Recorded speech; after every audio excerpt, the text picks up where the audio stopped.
Assalamu alaikum. Hello to all dear ones. We begin today's session in the name and remembrance of God. This is our first session of our series of lectures about the true meaning of the key words used by Allah in Holy Quran. Generally speaking, names and words are sounds that we humans use to refer to physical or perceptual concepts. In many cases, we do not pay attention to the original meaning of the word, and instead, based on our own perceptions and preferences, we give it meaning.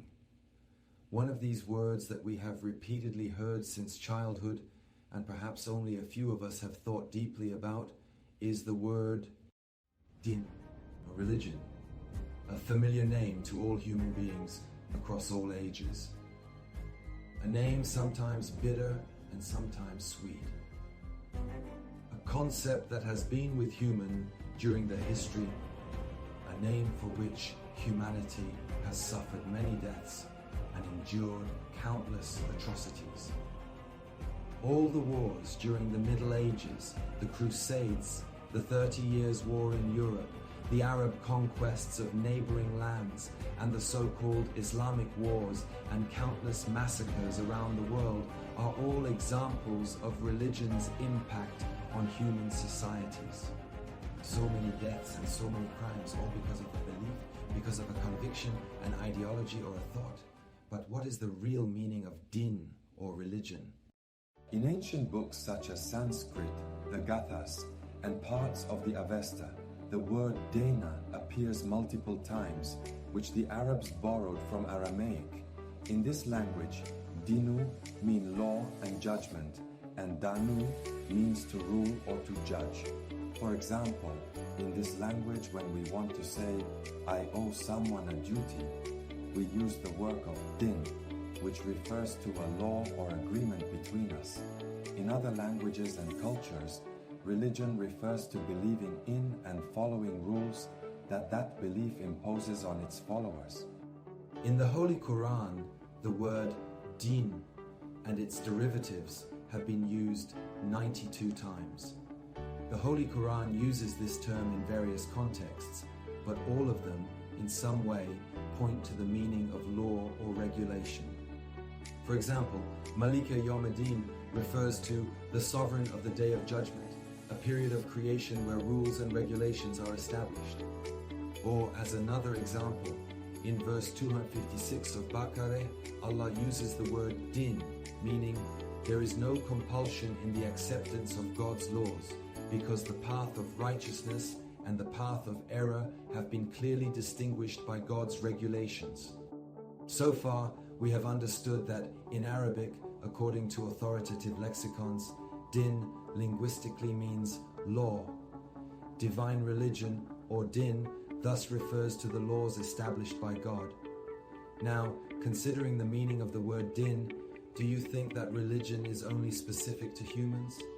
If we take the original meaning of din as law, then religion transcends the exclusivity of humans. When we look at the world around us, we find that law is an inseparable part of it, encompassing everything from the smallest particles to the largest, like galaxies. It seems as though law is an integral part of the world we perceive. When a seed receives water, its inherent nature begins to reveal itself. A sprout emerges from within the seed, with the law embedded in that seed, sending one part of the sprout toward the sun and the other into the soil, facilitating its growth and development until it becomes a strong tree. It's as if this inherent nature determines the path and transformations of the seed, ultimately guiding it to its goal. With this perspective, we can claim that the difference between the beings in this world lies in the difference between the laws governing them, or in other words, in the difference between their inherent nature. It is as if each being has its own unique nature, a nature that shapes its entire existence. If a giraffe has long neck and legs, it is its nature that has formed it this way. If fish have gills and cannot survive outside of water, it is because their nature has determined this. Even the behavior of animals is determined by their nature, something we call instinct. If we humans possess a higher intelligence than other creatures, And if we do not have wings to fly, it is all due to the laws, or in other words, the religion that God has determined for us. Interestingly, even if we imagine a society without laws, we are still, in a way, creating a law for that society. The law of lawlessness. In our human world, even our understanding of ourselves, our understanding of creation, and even our level of understanding of God are subject to the laws or the religion that God has ordained for us. In fact, the Creator has decided how and to what extent we humans can perceive, question, and even comprehend. Otherwise, the truth is that our understanding of creation and God bears no resemblance to reality. It is as though God has two forms of manifestation, one for himself and one for his creations. As long as we are creatures and subject to law, we have no way, absolutely no way, of comprehending the true essence of God. We humans, within the framework of the inherent religion and the law that God has established over us in creation, have free will and the right to choose.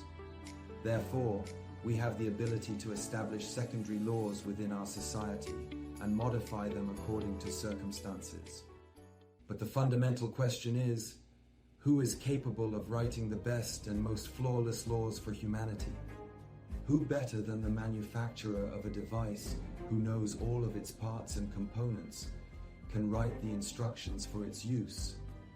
If someone other than the manufacturer tries to write these instructions, since they have no knowledge of the nature and components of the device, they would be forced to rely on trial and error.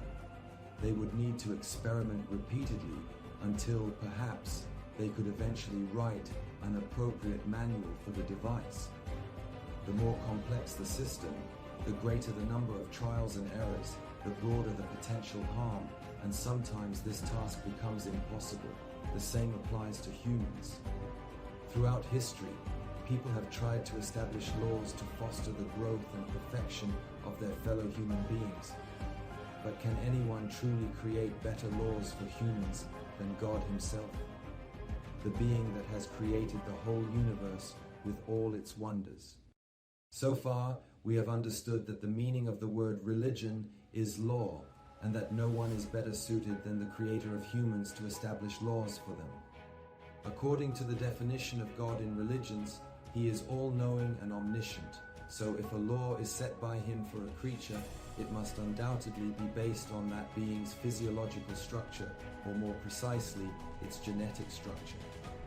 This is the common ground that connects science and religion, because the structure of every being entails both abilities and limitations, and the vices and virtues of each being are entirely dependent on these abilities and limitations. When living organisms are in a struggle against environmental entropy to survive and maintain their structure, we will certainly find factors that are beneficial, harmful, or neutral to that structure. Therefore, living beings, including humans, must adhere to certain scientific rules, do's and don'ts, to maintain and develop their structure.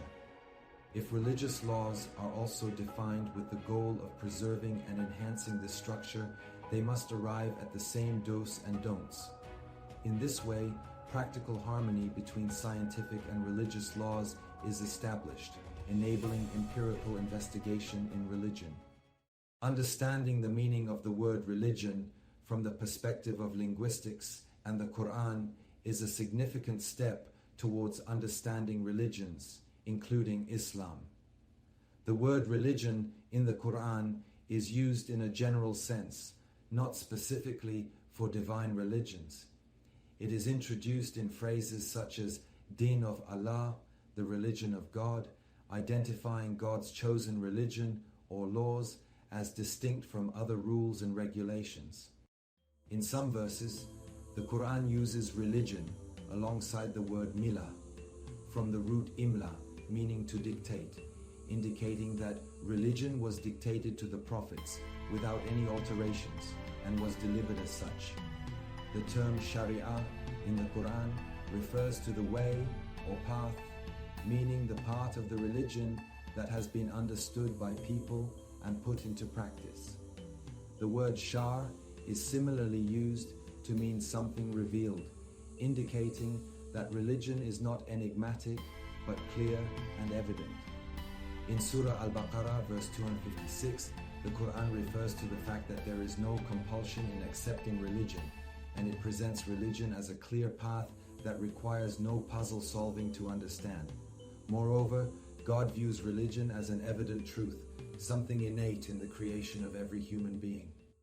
In summary, we can define religion as follows: a set of methods and laws that are not compulsory to accept because they are inherent in the nature of every human being, and the path to growth is clear and self-evident to everyone without the need for interpretation or mediation.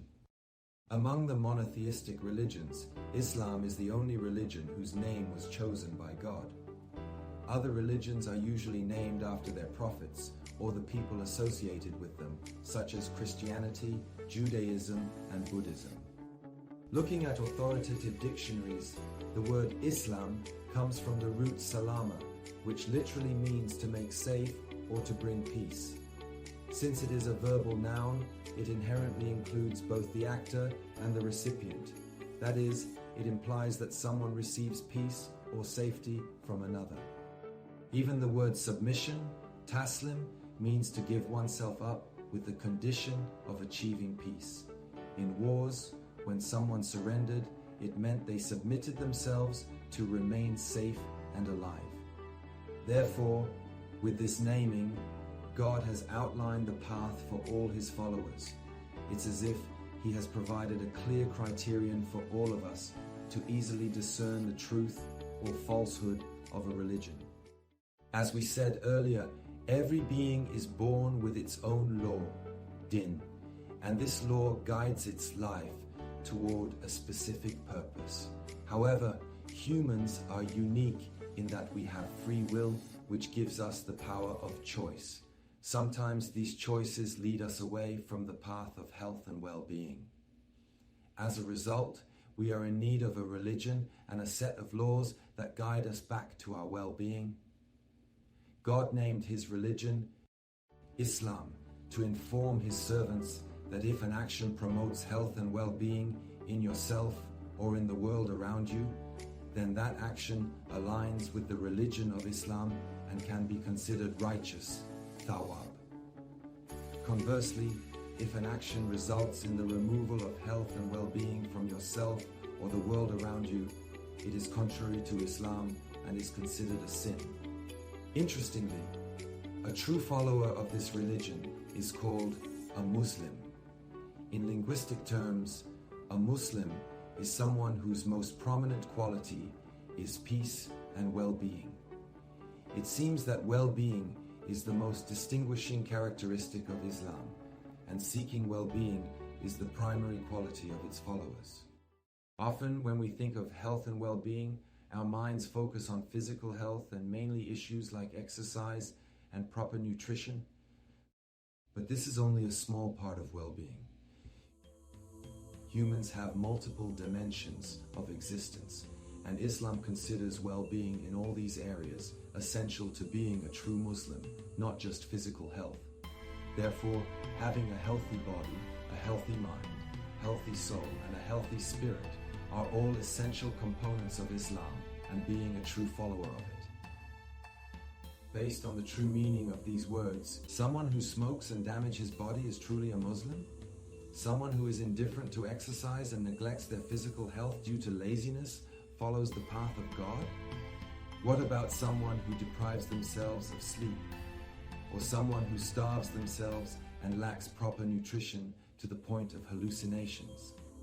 With this definition of health, continuously updating ourselves with the current scientific advancement is following the Islam religion, or even taking care of our environment is part of the God's law.